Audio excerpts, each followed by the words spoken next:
All right, here we are. Live on the Metal Voice. I hope everybody's okay today. Just give us a brief summary there, Perrin, what we're going to be talking about today. And as I adjust to do all the adjustments on my side. Sure. So, last night at the fabulous Bell Center in downtown Montreal, Canada, was night number 3 of the North American tour for the Scorpions, Not Whitesnake, and Thundermother. So I attended with a group of family and friends, and Jimmy attended with Orlando Mosh Pit from the Metal See my shirt? You see my shirt? We'll talk Did about. Did I throw you off? Did I throw you off? You did. I thought I was going to see a Scorpion shirt. That's right. So night number 3 was last night. The U.S. tour starts on Tuesday in Detroit. So for all of our American friends who are yet to see the show or thinking about should I go to the show, or for our Canadian friends in Toronto, Quebec City, and here in Montreal who saw it, Jimmy and I are going to share our thoughts on the Scorpions, Thundermother, and absence of Whitesnake. There's my notes. I was going to post it, but you know what? Maybe I won't. All right. So Montreal, Canada. This is the show. The first stop on the tour was Toronto, and then Quebec City, and then Montreal, and now they're going into the United States, correct? Correct. All right. On the first show, there were some visa problems with Thundermother. Again, plugging Thundermother. They'll be happy. I hope they enjoy this.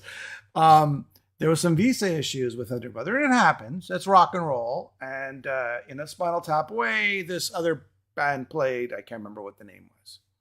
Yeah, J.J. Wild, who's a local Ontario artist who actually has played with the Scorpions before in Europe, filled in for Thundermother in Toronto last Sunday because, like you said, Thundermother encountered some visa issues, but luckily they were good to go for show number 2 in Quebec City a few nights later, and last night in Montreal, and most likely for the U.S. tour, which starts on Tuesday. But hey, they're probably crossing the border today, and I'm sure we'll hear on social media how that goes or doesn't go.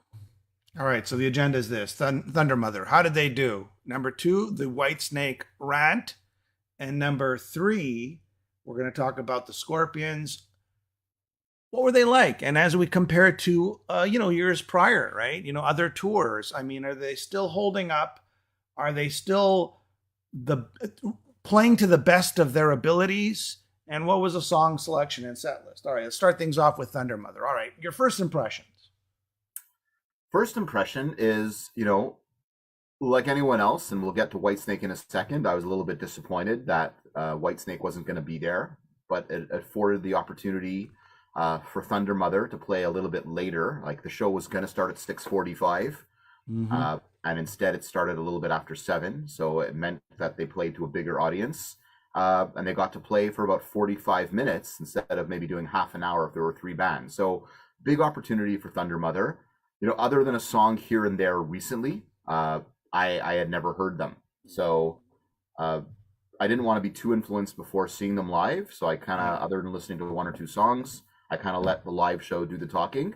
And I'll say this, I came away impressed. I actually wound up downloading their 3 last albums today, because I enjoyed the show enough to make me want to, take more than just a passing interest in their music. And, for people who haven't heard Thundermother, they're an all-girl band from Sweden. They've been around Europe for quite a while now, but they've never come to North America. And, I guess if I was going to compare them to anything, they're a little bit like the Donnas, an all-girl band who got some press and some play here in North America in the late 90s and the 2000s. I would say maybe a female version of Airborne, kind of like, AC/DC, 4 on the floor, very straight ahead kind of rock and roll. I think that'd be a very good description, an Airborne-ish. Female Airborne. So that's, if you need to compare it to something, that's what I'd compare it to. But, I was impressed. It's not easy to play in front of people, a lot of people, who don't know your music, have never seen you before, don't know what to expect. And, I thought they were treated respectfully. No, nobody booed, nobody threw anything. They, polite applause after every song. And I think throughout the show, they won people over. The chops were definitely there. Singer has a great, great voice. Again, the material's a little bit simple, but nothing wrong with that. So I enjoyed it. If they announced like a club tour of North America and they were going to come here, based on what I saw last night, I would buy a ticket and go see Thundermother in a smaller setting and support them. I think good band, worthy of support.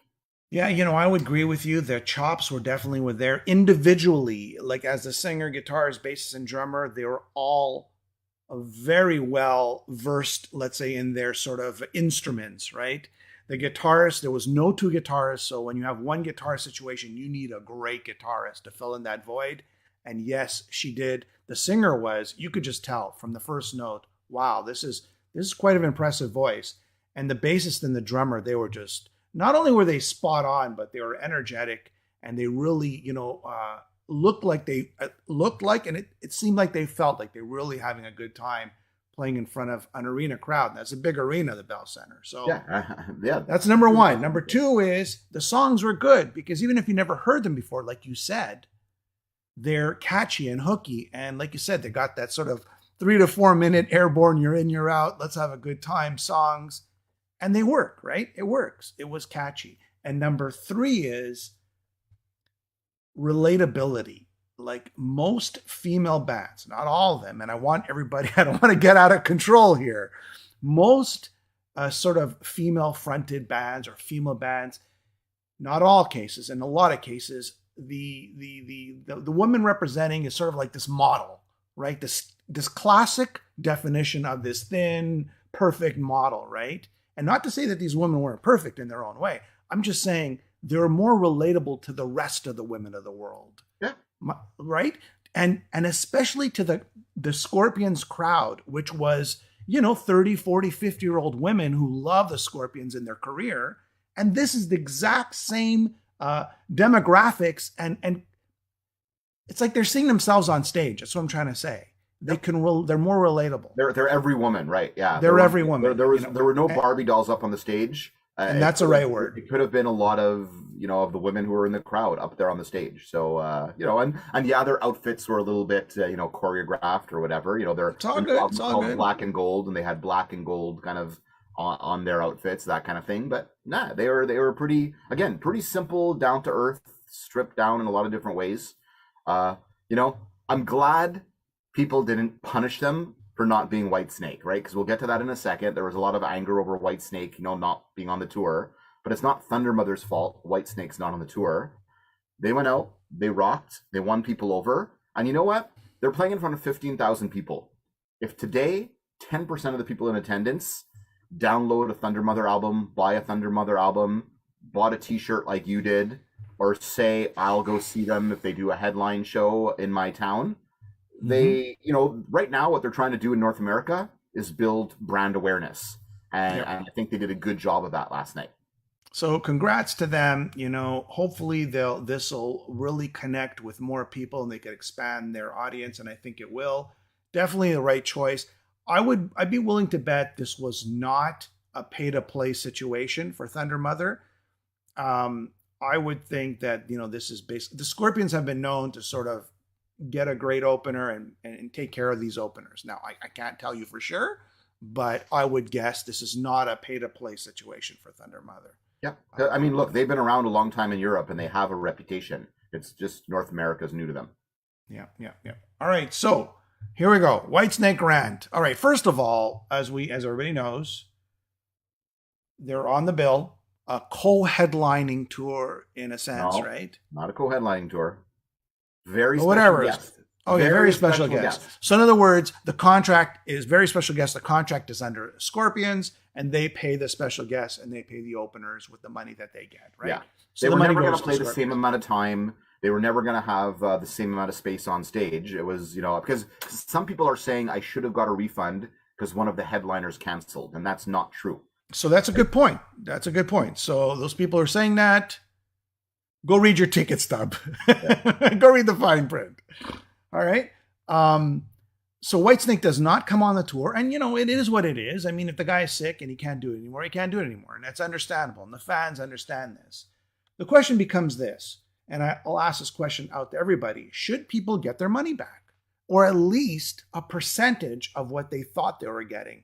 You go to an ice cream store and you go, "I want 2 scoops, please," and you pay $5, and they give you 1 scoop, and they still take your $5. Hang on a second, I asked for 2 scoops. They didn't ask for 1 scoop. What's the situation here, Perrin? Look, the opening act changed. I mean, look, look in the States, people were able to get refunds. Consumer protection law in the States kind of says, and I think it was a condition of Ticketmaster getting a bailout during the pandemic, was people had to be given refunds when the bill changed. For the 3 Canadian shows, refunds were not possible, right? It's just, again, we're subject to different laws here. But look, when I was younger, I saw Ozzy.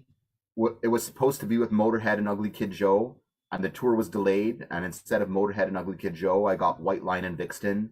I didn't scream that I wanted a refund and not see Ozzy anymore because it was White Line and Vixen instead of Motorhead. Yeah. I mean, look, opening acts change. I mean, in the fine print of all of these tickets, as long as the headliner doesn't change, you're not necessarily offered a refund. So, look, would it be a good business practice for Ticketmaster to offer refunds to satisfy? But wait a second. What about there's refund and then there's a partial refund. Yeah, that's never happened, Jimmy. Well, I mean, I got 2 scoops and I pay for 2 scoops, but I want 1 scoop back. But never in the history of concerts have I seen a situation where a portion of your ticket price gets refunded because the bill changed. Either you want to go and you go, or you don't want to go and you get a refund, which in the States, people had 1 week from the date of the announcement to get a refund. Again, not what you were able to do. But all right, hold on a second here. Darcy, she's saying Toronto, sadly I missed Thundermother and crushed about Whitesnake. So there's people like that. I was crushed about Whitesnake. We had great tickets. How come I'm the only one who's not crushed about Whitesnake? I was crushed about Whitesnake at first. We had great tickets. It would have been nice to see David Coverdale and Reb Beach and Tommy Aldridge close up. But it is what it is. They can't be there. You make the best of it. I'm not going to not go see the Scorpions on a Saturday night with great tickets because Whitesnake's not there. I was disappointed. I said to people yesterday, man, what a great night. It would have been even better if Whitesnake were there. But at the end of the day, Whitesnake aren't there. It is what it is, guys. What can we say? Scorpions were great. I mean, like when you think about it, Whitesnake, and here's a point here. Terry says Whitesnake are crap, so you're not missing anything. I mean, in one sense, well, that's subjective, right? They're on their last leg. I mean, is anybody? Maybe it's the best that people didn't see them in their final sort of grasping at straws kind of thing. Whitesnake are arranged in such a way right now that other guys in the band are there who sing very well. So for what David can't do in terms of hitting high notes, the 2 keyboard players, Dino and Michael, can hit those high notes, and they do. Red Beach can sing. So there's people helping. I fall in the other category, Perrin. Like, I wasn't even signing up to go see Whitesnake to begin with. I just said, "Oh, Scorpions are coming down. How much? Oh, that's that much. Great." And I go, "Oh, the Whitesnake's going to be there too. That's cool." You know what I mean? It was more like that's cool. It was an added bonus for you. It was an added bonus. And I got to tell you something. So Whitesnake was not there, which is bonus for me because I didn't even care if they were there or not. And it's not like I hate Whitesnake. I don't mind Whitesnake. It's just my evening was shorter. I got to go home earlier. It was great. Yeah. So Jimmy's at the age where he likes to get home from the show early. It didn't bother me one bit. Yeah. But I can see how it would bother, like Alan, for example. Alan really wanted to see Whitesnake. And speaking on his behalf, I get it. He was upset. He really wanted to see Whitesnake. And you know what? He felt like he was being ripped off. And a lot of people said somebody should have been put in the middle slot to replace them. But we did a show about this with Giles when the announcement was made that Whitesnake couldn't be there. Yeah. If this had happened 2 or 3 months before the tour, you can find yourself a Whitesnake level band to add to the tour who are rehearsed, who can book tour buses and book crew and do everything that needs to be done. But with the announcement happening less than 2 weeks before the tour starting, because I saw so many suggestions. Get UFO, get Tesla, get Skid Row. Like, guys, it's not that easy. Skid Row was willing to go, by the way. No, Skid Row, but- the phone just wasn't ringing, but they were ready to go. They should have called them. Yeah, and look, I think the tour was selling well enough that the promoters and the Scorpions kind of said, "Hey, Did they not?" Let's do it And like this. again, I'm just talking here, and I love the show. Did they not sort of take the money that should have been for another band and sort of saying, you know what, hey, bonus for us, right? A little extra. I guess, but like I said, at all of the shows except for these 3 in Canada, at all the U.S. shows, people were able to get a refund. So I guess we'll find out starting Tuesday. All right. Are the shows half full? Are the shows still full? Because the show or half empty yet, or half empty. Okay. Yeah, Aaron's saying we could not get a refund for our Florida date next month when Whitesnake canceled. Gotcha. Marcy says she is there if Whitesnake needs a replacement for the Scorpions. Gotcha. Go Marcy pick up her is new available. album. Go pick up her new Misty album. Vision. There you go. There's some more comments. We have Michael saying, yes, you get what you pay for. Please elaborate. Barbsy, love my girls from Thundermother. Babsy Barbara Hole is saying, love my girls from Thundermother. Look at this. Ta-da. I go, parent, I got a shirt. You're going to love which one I guessed. Yeah. I'm good for you, Jimmy. Jimmy bought a shirt, and I am saying if they come on a headline show to this city, I will buy a ticket. All right. Alain saying, bienvenue, je suis française. OK, salut Alain, ça va bien Alain, ce soir? Tout le monde est bienvenu. Puis peut-être pour la Saint-Jean, on va faire un show en français avec Rick Hughes, puis la gang de Voivode, puis tous nos amis québécois. Donc, peut-être de temps en temps, on va faire un show en français, mais c'est un show. Aujourd'hui. So not today because we have an English audience in the rest of the world, so we need to do this in English. But La prochaine. Voice. Yeah, Dino can sing. Sven saying he jumped in for Glenn Hughes when he missed the Dead Daisies gig, supporting Judas Priest.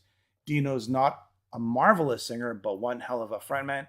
Okay, but wait a second. I mean, now we're getting off course. I mean, is this if you get rid of David Coverdale, are we talking about but that's tribute band here? I mean, Jimmy, the rumor was that this wasn't a farewell tour for Whitesnake. Like, what's Tommy Thayer doing? Can he fill in? I mean, but that Jimmy, so everyone knows, the rumor with Whitesnake in the industry is that this tour would be David Coverdale's last tour, and then the Whitesnake name and brand would continue without David Coverdale, and Dino would be the singer.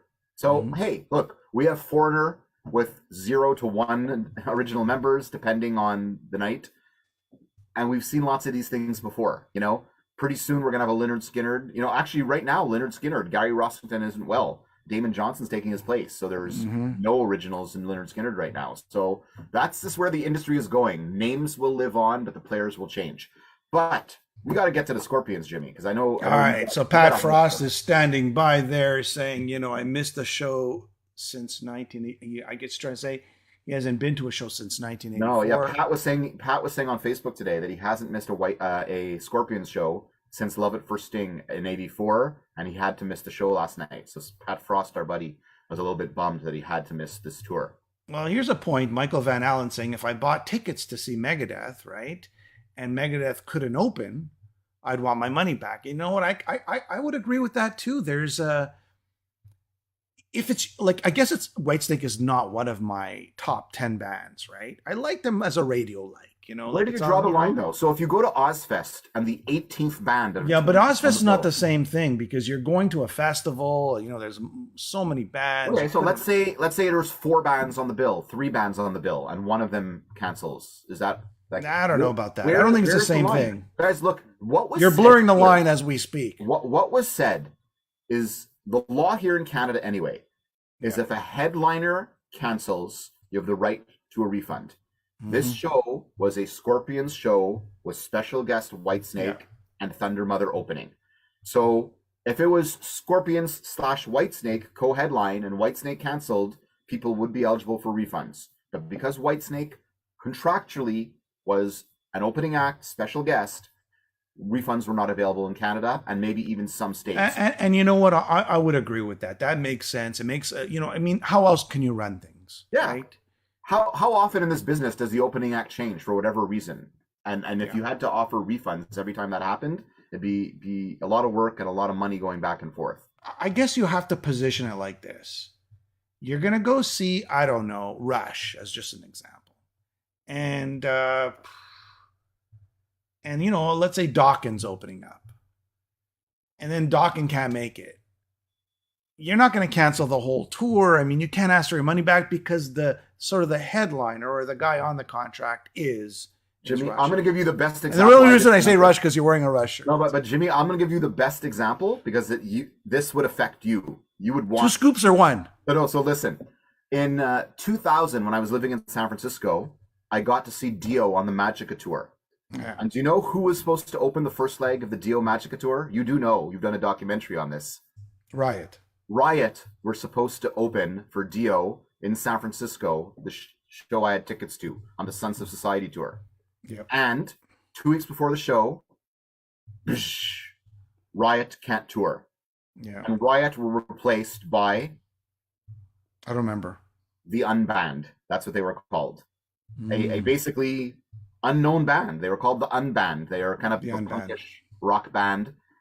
I hated them. I know there's some people who like them. So, Jimmy, how would you have felt if you were holding tickets to Dio? I think that's happened to me too in the past. But there were no refunds available. It was a Dio show. I guess why people are pissed is because Whitesnake is not an opener in a sense, right? They can headline a big theaters, right? Right, but they can't headline arenas in North America. They can headline, but they can headline big theaters, and they're a bigger draw than your regular Thundermother or Skid Row. They're a bigger draw. They're a bigger name. They have a larger legacy in history. Therefore, people were going. There was a substantial amount of people going just for Whitesnake. So Jimmy, let me say, I've never been more disappointed in my concert going life than when Riot canceled that Dio tour. That's literally my biggest disappointment was that, just so you know.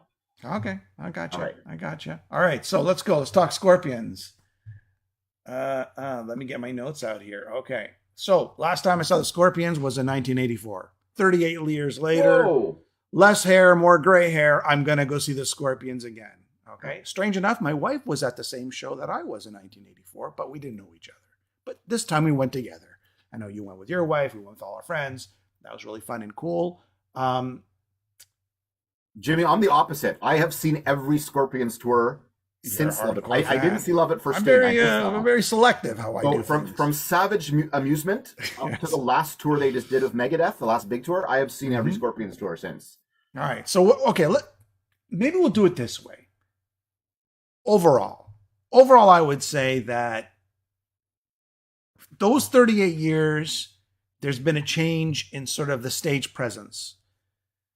Back in 84, I mean, Klaus was running and jumping and falling, and, Rudolph was, he was doing the sort of the Who thing, and he was running around the stage. Matthias was doing the same thing. The whole band was just going nuts all over the stage.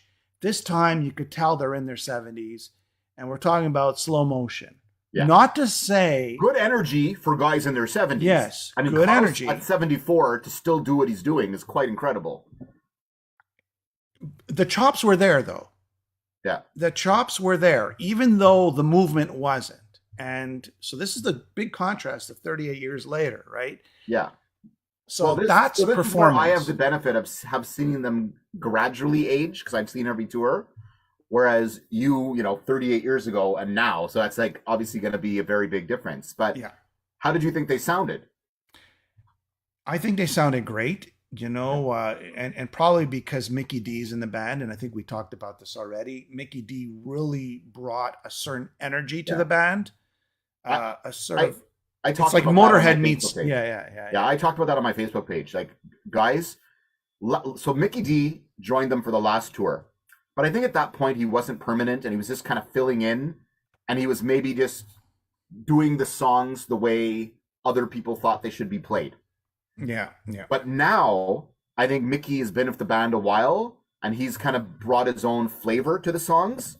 And my God, if the drummer is the engine to make a band go, he really toughened up the band. He really made the arrangements sound heavier. I mean, Mickey's the youngest guy in the band at 58, and but he really brought the energy. Outstanding. It's like, he's bringing his King Diamond and Motorhead chops to Scorpions, right? And now when you look at Matthias, again, a lot less movement, but his fingers are still going. He played pretty much the notes from the album, right? He's a spectacular guitarist. Rudolph, he's a rhythm guitarist, play great. My buddy Ron Sad saying, "Decide Friday, Jimmy. Get your death metal, get your regala out." He's throwing me off. The rest now, Klaus. I did not. And did they tune down? I was trying to figure this out as they were playing. So people who don't know what tune downing is, that you're transposing the songs to a lower key so the singer could, sing the song, because originally when he sang it, some decades ago, it was a lot higher. And as we get older, it's a lot harder to hit those notes. So did they tune down? Very difficult to tell. If they did, it was done well and it worked well with the songs. Klaus was singing the songs that were not the higher ones in their career. So that was part of the set list. So you could tell right away. Yeah, and let's also say the set list is paced in such a way to give his voice rest. So like a quarter of the way through, they do Coast to Coast, so Klaus can rest his voice. Halfway through, there's the dueling guitar solo, so Klaus can rest his voice.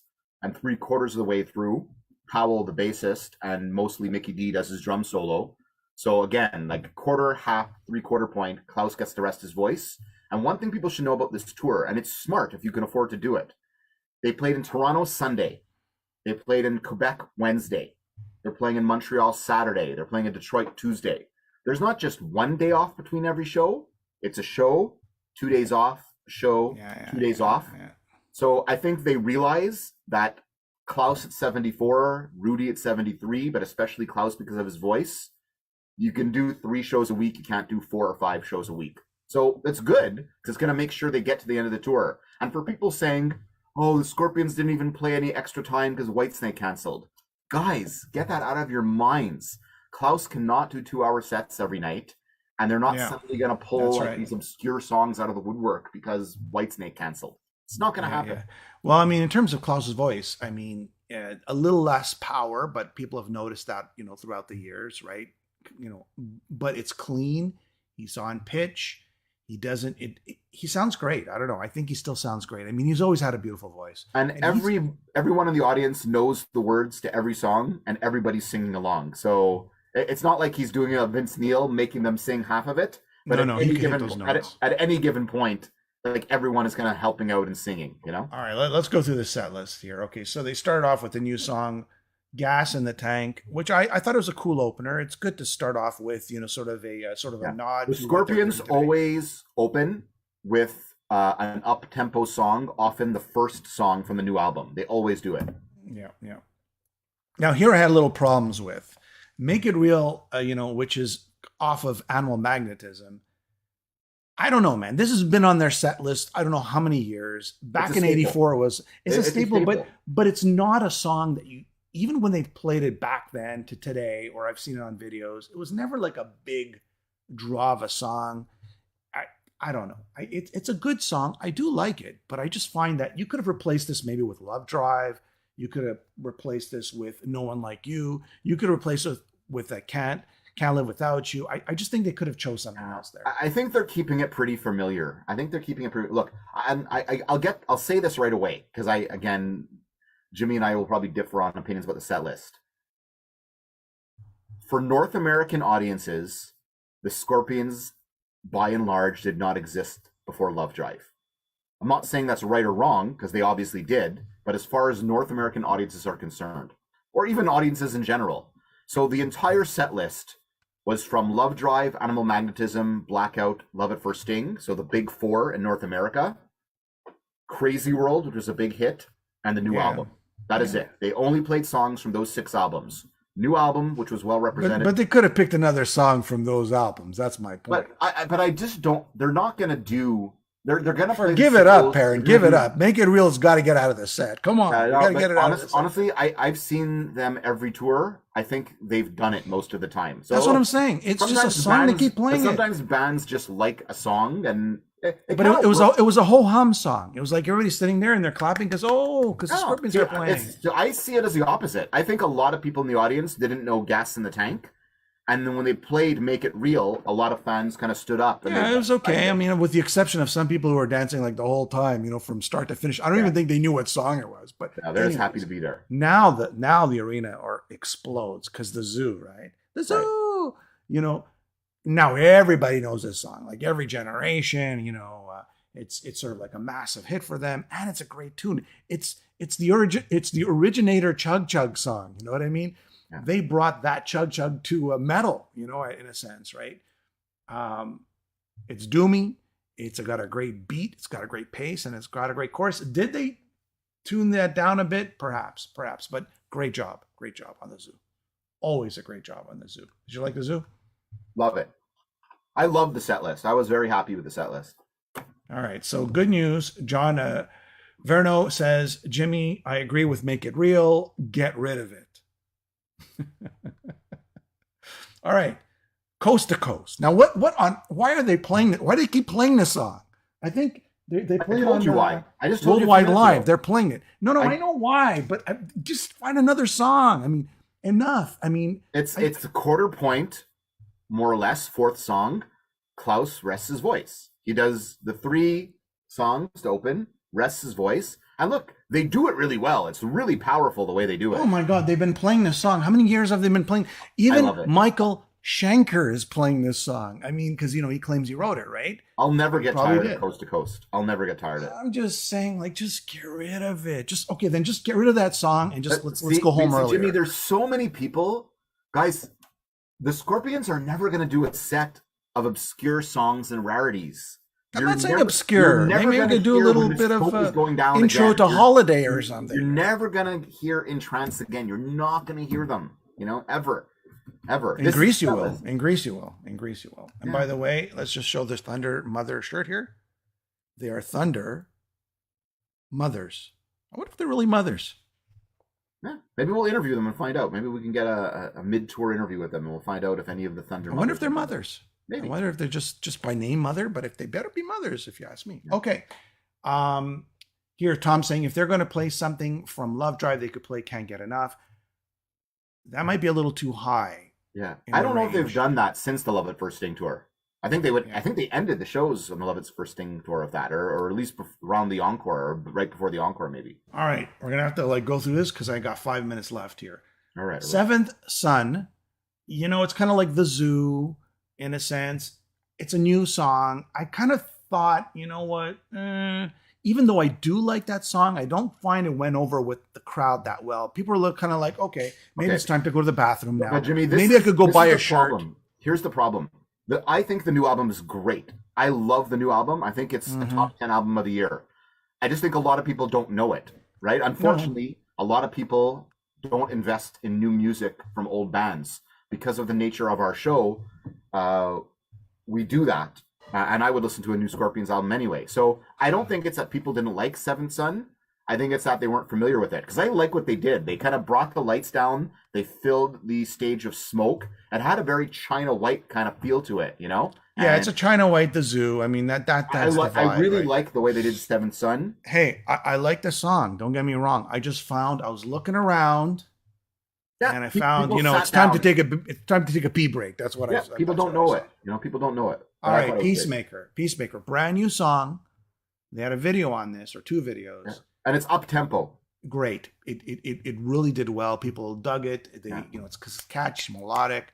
Maybe I found that the back vocals were not as it's really weird because Klaus comes out strong in the mix, but the back vocals are barely audible, which kills the whole chorus. Let me say it's brave. 3 of the first 6 songs were new songs. So that's a brave thing to do. But like I said, I don't really think it affected the pacing of the show too much. All right, because I got to run. Bad Boys Running Wild, of course. Everybody went nuts. Send Me an Angel, and then Wind of Change, a Too Slow song. Yeah, let me say, I have to say, I was dreading that acoustic portion when they go out to the ramp and do Send Me an Angel, Winds of Change. They pulled it off well, but I kind of generally hate that sort of thing. So if there was a low point of the show for me, even though the audience loved it, I hate when they do the ballad on the ramp thing. I just don't like that.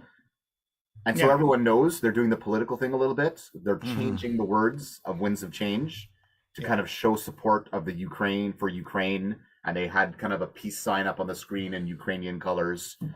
So yeah, which is cool. Interesting. And just to say, I got 2 minutes left. Orlando saying Seven Sun is probably the best song on the new album. I agree, but it just didn't feel like it went down that well. Now we got Tease Me, Please Me. Of course, another staple, and well, it's also brings the crowd back up after the ballads. Yeah. A very good point. Rock Believer, another new song that people did like.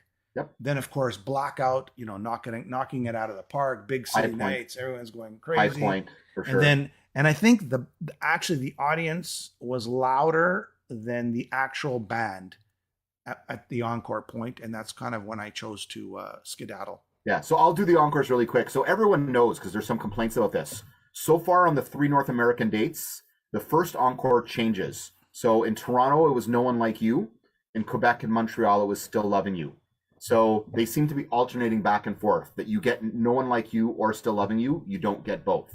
My disappointment was I think No One Like You needs to be played every Scorpions show. So I was disappointed it wasn't in the set. But Still Loving You as the first encore, it clearly worked really well with the crowd. All right, I have a few more minutes. I just noticed because I got to go pick up my son, but he's okay. He's running a little late, so we're good. And then the big finish, of course, the song that ends every Scorpions show since it was released, "Rock You Like a Hurricane," which brought the house down. Yeah, brought the house. I was actually in my car by then. Yeah, no, I stayed for the full show. But and I did the same thing in 1984. Yeah, right at the end of the encore. Again, they know how to. You could ask Orlando. I took off. They know how to pace a set list. Ballads, Tease Me, Please Me to bring everyone back up, and then at the end of the show, they go for the throat. Right, Blackout, Big City Nights, Stop, Encore, Still Loving You, and Rock You Like a Hurricane. So they left people on a total high.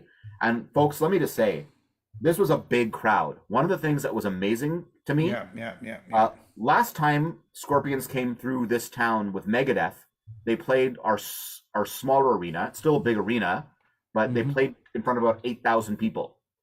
They had 15,000 people there last night. It was just packed. This might be the most well-attended Scorpions show I've ever been to. So for a band that's been around this long to be still drawing 15,000 people in a North American arena is an incredible thing. It really is. And you can see that they kept saying, okay, this is our farewell tour 6 years ago. Why they're still going? Because they just keep getting more popular over the years. Yeah.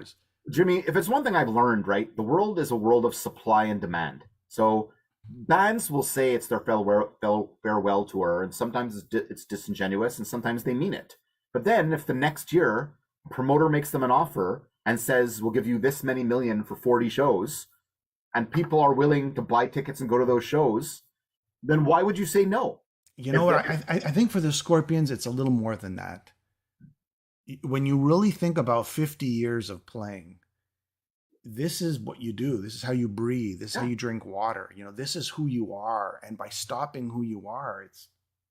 Yeah. But, I don't see it like a Kiss or some other bands where you kind of knew, like you knew Kiss's farewell tour in 2000 wasn't a farewell tour. You knew it was farewell to Ace and Peter, but it wasn't a farewell tour. I got the sense that when the Scorpions kind of did their final Sting tour, that they thought that was going to be the end.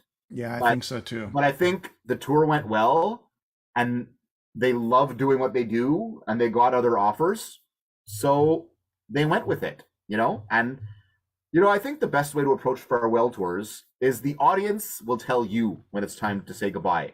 When you're playing to 4,000 people in a 15,000 arena, and you're selling almost no merch, that's probably when it's time to farewell. But when you're selling 15,000 tickets, and the merch lines were insane yesterday. So 15,000 tickets. Oh my Lord. It was like Disneyland. Lines. So obviously there's demand for the band on various levels. So hey, why say farewell if people are willing to come see you every night? Those merch lines were like worse than Disneyland lines. Yeah. Were they not? Yeah. And the merch wasn't even that great. And Yeah, I would think for a band like the Scorpions, who have an which opportunity looks to sell a great. lot of merch, Well, look at these graphics, right? Look at these graphics. And you would think they could come up with some better looking shirts. That's my only complaint, I think. yeah. Well, you know, Not to some say that I bands wouldn't buy a do the shirt. merch thing really well, and Iron Maiden, Kiss, whoever, and some bands don't really do the merch thing very well.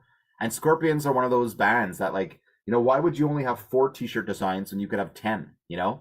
And okay, have some new designs, but yeah, have some retro designs. What really sells well for a lot of bands these days is the retro front, but the new dates on the back.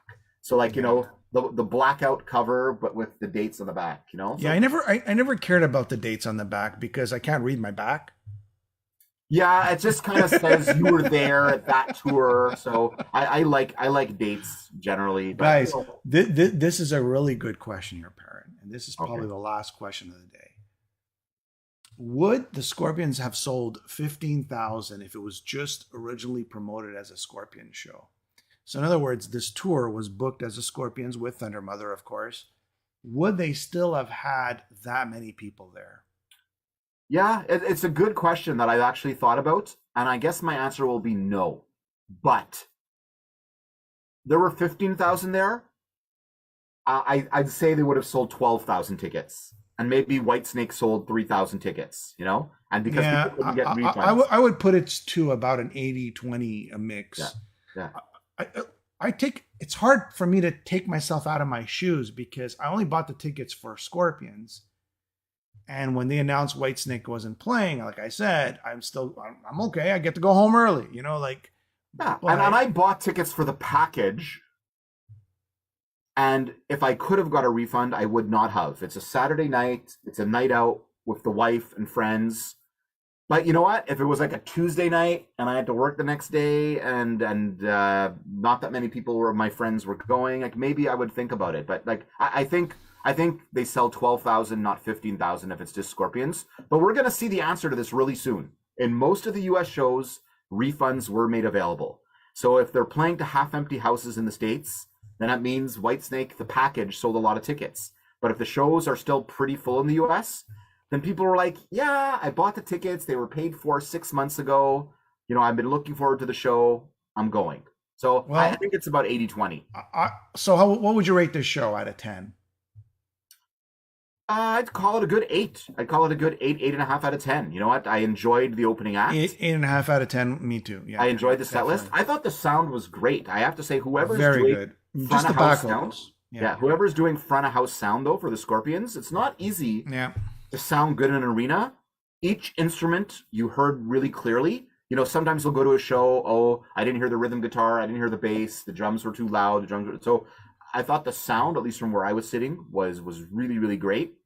Yeah, so I'm sound, set list, the energy of a big crowd. Yeah, I thought it was a really, really good night. You know, last time I saw the Scorpions, I was a little and I gave them another shot here, and it was actually one of the better shows. See, that's why I waited 38 years. Yeah. Because I go, it's a great show, and let's see what they've done now. So Darcy says 8 or 9 out of 10. I would agree between an 8 and 9 out of 10. Yeah.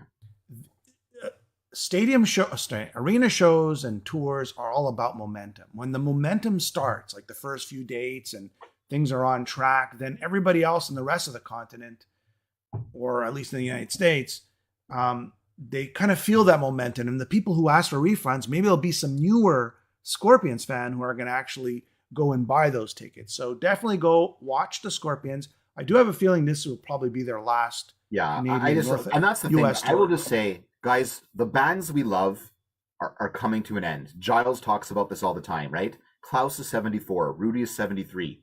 You know, Ian Gillan from Deep Purple turned 77 the other day. Our heroes are not going to be around that much longer. And even if they are around, which I hope they are, they're not going to be able to tour like the way they've toured in the past. You know, don't make everybody cry here. Yeah, no, but I mean, it's just reality. Stop it. Father Time catches up. You know, maybe there's a Vegas. Maybe there's a vampire thing. Why are they doing a Vegas residency? Why are they doing Vegas residencies? Why are lots of bands doing Vegas residencies? Because it's easier on the body. Yeah, you know, absolutely. the tour comes to you. You don't go on tour. So, but our heroes don't have much time left. So if you love the Scorpions, go see this tour. You're going to hear 3/4 hits.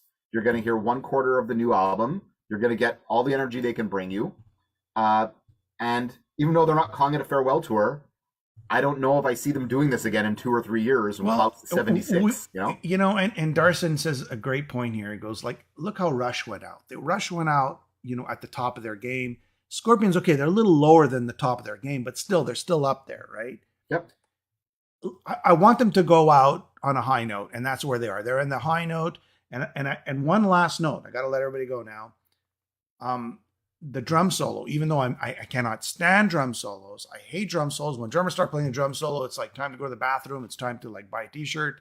I got to say that Mickey D had a very entertaining and physical drum solo, and it was just incredible. It was just I thought very Mickey enjoyable. Was the star of the band. I thought it's rare. I will say that the drummer, who's not Neil Peart or Tommy Lee, like steals the show.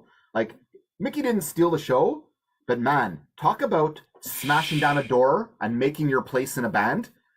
It's not easy to go from King Diamond and Motorhead to Winds of Change. But Mickey made all of these songs his own. And let me tell you, I put video of Bad Boys Running Wild on my Facebook page, so anyone who wants to check it out. Mickey D was like beating the shit out of the drums on that song and his solo as well. And he toughened up the band's sound. And I actually like James Kotak as a drummer, and he's had his problems over the years. But seeing Mickey D as part of Scorpions just takes it to another level as far as I'm concerned. I got to get rid of a spammer. There we go. Ban from Page. Bad spammer. That was like a 3 seconds ban right there. All right. On that note, Mickey D did a phenomenal job. He's brought new life to the Scorpions. I mean, here's a guy who brought, life to King Diamond and also brought new life into Motorhead back in the day, and just an amazing drummer. And I was so impressed, and I even really enjoyed his drum solo. And my wife was sitting next to me, who's not really like drum solos and stuff. She was so entertained by the visuals and sort of the coordination of his drums with the and his animation. Yeah. On that note, the momentum is happening. Go check out the Scorpions with Thundermother and check them out on tour. Well worth the money, even though Whitesnake is not going to be there. Man, the Scorpions are still kicking some serious butt. And that's it. So rock and roll, people, rock and roll. Milwaukee Tom is saying, blasphemy, Perrin, the drummer is the only one who matters. But seriously, Mickey saved this band, and Milwaukee Tom, you are correct. All right. We need more bands of 2 drummers. Doobie Brothers, baby. Allman Brothers.